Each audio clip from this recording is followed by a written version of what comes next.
Oke, balik lagi di channel YouTube ini. Pada kesempatan kali ini kita akan membahas kumpulan soal tes tertulis Pancasila dan UUD 45 bagian 2. Jadi ada 10 nomor dari nomor 11 sampai 20.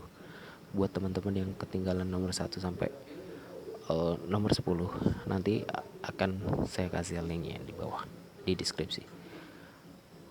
Langsung saja kita mulai soal yang pertama. 11. Dalam kehidupan bernegara, Pancasila berperan sebagai A. Dasar negara, B. Dasar kenegaraan, C. Dasar beragama, atau D. Dasar ketatanegaraan. Jawabannya adalah A. Dasar negara. Nomor 12. Rumusan Pancasila yang resmi terdapat dalam A. Pidato Bung Karno, B. Proklamasi 17 Agustus 1945, C. Pembukaan UUD 1945, atau D. Piagam Jakarta. Jawabanlah C. Pembukaan UUD 45, tepatnya di alinea keempat.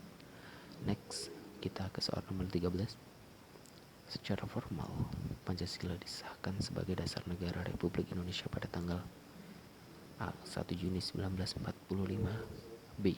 17 Agustus 1945, C. 18 Agustus 1945, atau D. 20 Agustus 1945. Jawabannya adalah C. 18 Agustus 1945.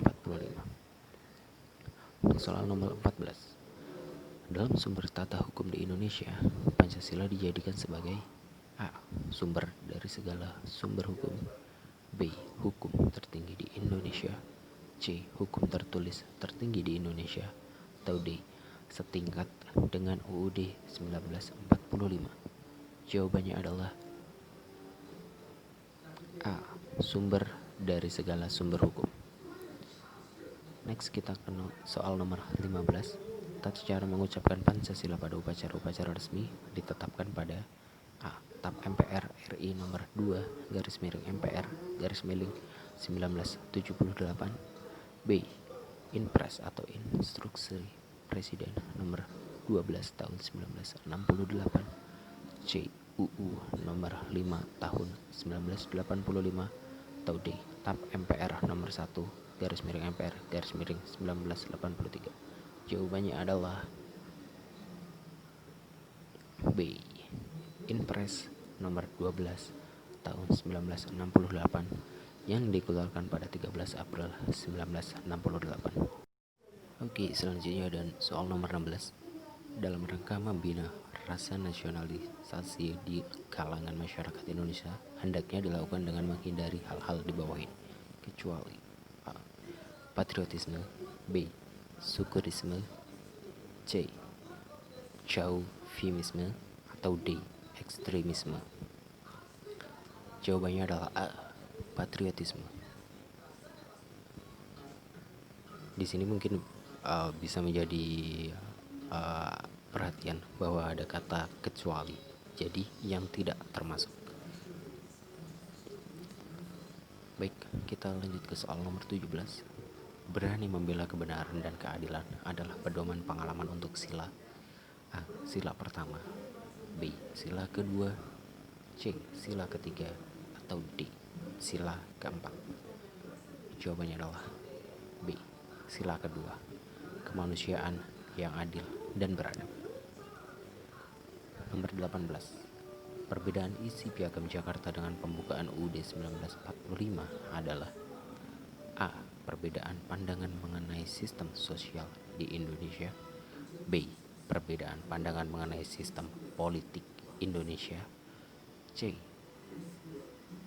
Pada Piagam Jakarta disebutkan adanya kewajiban menjalankan syariat Islam bagi pemeluknya, sedangkan pada UUD 1945 tidak, atau D. Pada pembukaan UUD 1945 disebutkan 5 sila. Jawabannya adalah C.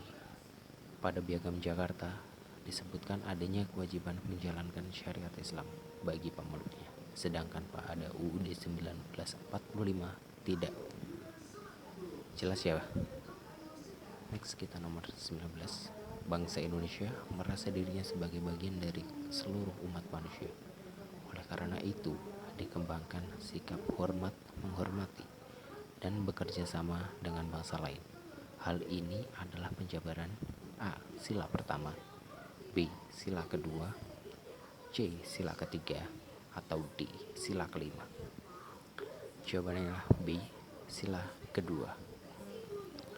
Next, kita ke soal terakhir, nomor 20. Gemar melakukan kegiatan kemanusiaan dan saling mencintai terhadap sesama merupakan pengalaman Pancasila ke A. ke-1, B. kedua, C. ketiga, atau D. keempat. Jawabannya B. Kedua. Kegiatan kemanusiaan dan saling mencintai sesama manusia merupakan pengalaman sila kedua. Ini ada sedikit tips dari kami. Kemanusiaan yang adil dan beradab itu artinya di sini adil, di mana hubungan manusia itu sendiri seperti tidak membedakan dari suku, ras ataupun agama, tidak merendahkan sesama manusia dan saling menghormati serta saling mencintai sesama manusia.